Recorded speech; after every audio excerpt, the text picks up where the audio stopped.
Oh, buenas tardes, Damián. ¿Qué tal? Es un Buenas honor tardes, poder... Vladimir. Buen nombre, Vladimir. Sí, ruso. Sí, sí, claro. Sí, es un honor para mí poder conversar con usted, conocerlo. Me Para mí, gustaría, ¿no? Bueno, felicitaciones primero por la película. Me ha encantado. Creo que de los últimos años, los mejores policiales que he visto, ha sido muchas, muchas, Misántropo. He estado muchas al borde gracias. del asiento, he estado emocionadísimo toda la película. Y he venido siguiendo su Muchísimas, trabajo también con Los Salvajes y Los Simuladores.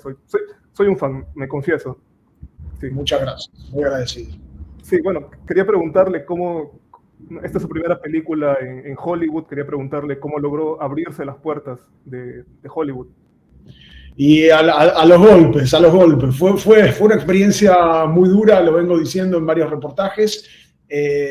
Antes de esto había una película que es la película del hombre nuclear, de la vieja serie con Lee Majors que iba a filmar, y es un proyecto que colapsó por diferencias creativas. Se llegó a un nivel de enfrentamiento donde quedó claro que el estudio no iba a apoyar la visión que yo tenía para esa película, y también que yo no iba a filmar cualquier guión o cualquier historia, sino que quería filmar esa historia en particular. Así que no se pudo seguir adelante. Entonces venía un poco con esa frustración, y esta película, por distintas razones, también fue muy compleja. En este caso, diría, por la temática.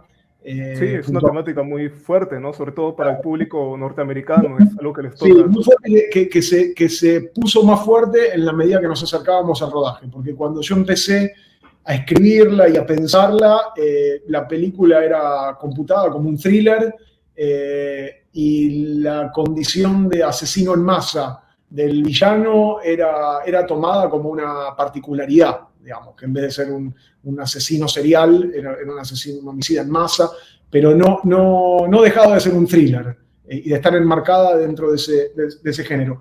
Con el correr de los años se empezaron a suceder ataques similares a los que la película procesa, y un poco el proyecto se fue tornando más político, digamos, como una película con un comentario social eh, Inevitablemente. más marcado, más evidente, casi como si fuera una película testimonial de estos tiempos. Cosa que no Claro. era la intención original, pero igual me gusta que así sea, me gusta que se haya dado así, porque bueno, evidentemente a nivel intuitivo había algo ahí que estaba en el aire, cierta angustia que ya se podía percibir cuando empecé a escribir este material. ¿Hay algún suceso que haya ocurrido reciente? Porque como bien sabemos hay un montón de tragedias en Estados Unidos, sobre todo con el tema de las armas. ¿Hay algún Sí. suceso que haya intervenido con la película, que haya modificado, tenido que ser modificada quizás? Es como de entrada, lo primero que recuerdo es la película iba a transcurrir en Orlando. Yo la había situado en Orlando, me gustaba también que había muchos latinos. Los argentinos viajan muchísimo a Miami. No sé, lo veía como y el homicidio se producía en el 4 de julio, durante el 4 de julio, muchísimo calor.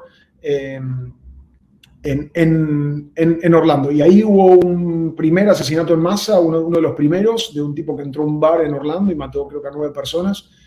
Y ahí el estudio que estuvo involucrado en ese momento, que no es el estudio que terminó produciendo la película, me acuerdo que al otro día me preguntaron si no podíamos cambiar la localización de la película, porque era muy difícil producir algo tan similar a lo que había ocurrido ahí.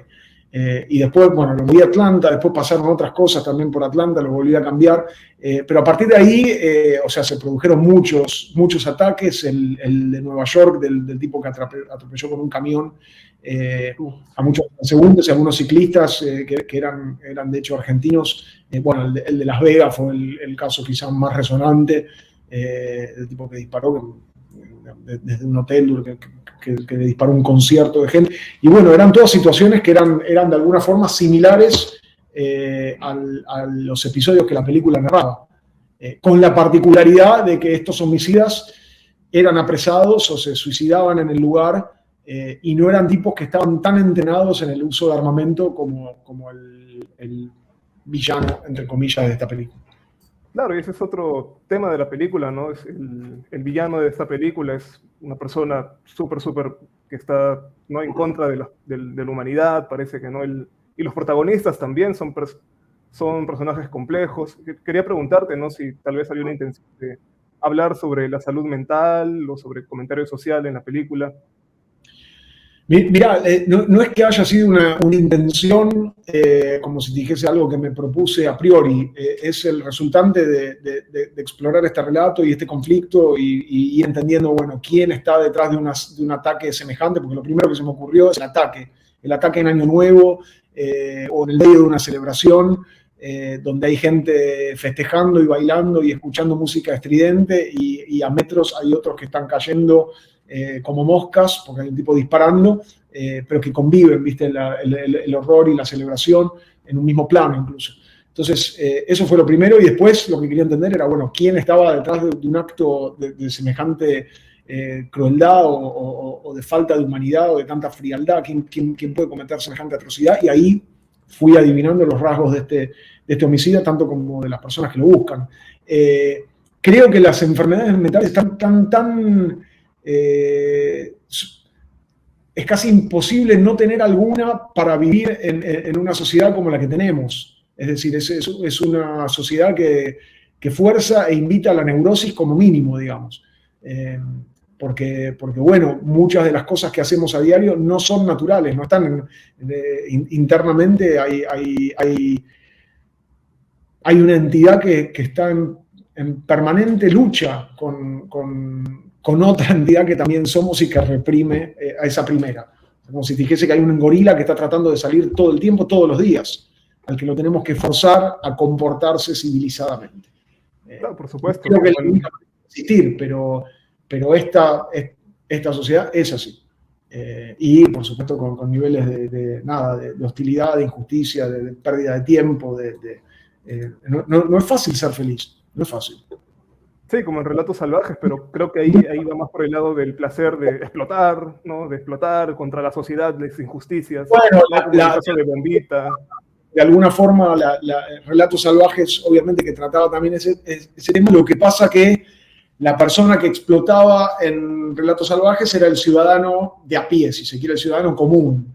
Personas que uno podría ser o conocer. En el caso de Misántropo, el tipo que estalla, el tipo que se desborda o que entra en erupción, es como una especie de Rambo o de Jason Bourne. Es alguien que tiene un conocimiento del uso de armas absoluto, que nació entre armas, que está entrenadísimo. Entonces su capacidad de daño es muchísimo mayor. Claro, y es otro tema que me pareció muy interesante, es cómo se usó la pandemia, porque me parece que este guión no fue escrito recientemente, tiene un tiempo cocinándose. Pero sin embargo, la pandemia, que es algo reciente, juega un rol fundamental en la personalidad del asesino. Sí. Sin entrar en mucho spoiler. No, es así, y de hecho la frase que quedó es una frase que me gustaba porque me parece metafórica y que refleja de alguna forma el ADN de la película, que es que la madre dice, la última vez que me visitó fue durante la pandemia. Nunca lo había visto tan feliz desde que era chico. Todo el mundo encerrado en sus casas y él andaba vagando libremente. Un rey nómade. Y ese concepto me gustó porque la fantasía del misántropo, y definitivamente hay muchos grados de misantropía, no que todos son asesinos en masa, digamos. Tengo amigos que perfectamente podrían ser catalogados de misántropos, pero la fantasía del misántropo es un mundo sin humanos. O sea, al misántropo le gusta la naturaleza, le gustan los animales, le gustan las plantas, le gustan las piedras, le gustan los paisajes. Padece la sociedad, padece la civilización, o esta civilización. Sí. Bueno, ya me están informando que se nos acaba el tiempo, me gustaría quedarme preguntando más cosas, pero por favor le pido que invite al público de 24 horas mediodía a que vea la película en todos los cines desde el 29 de junio. Bueno, le quiero enviar un gran abrazo al público de 24 horas mediodía y están todos invitados a ver Misántropo, que se estrena próximamente. Claro, eso es todo, muchas gracias.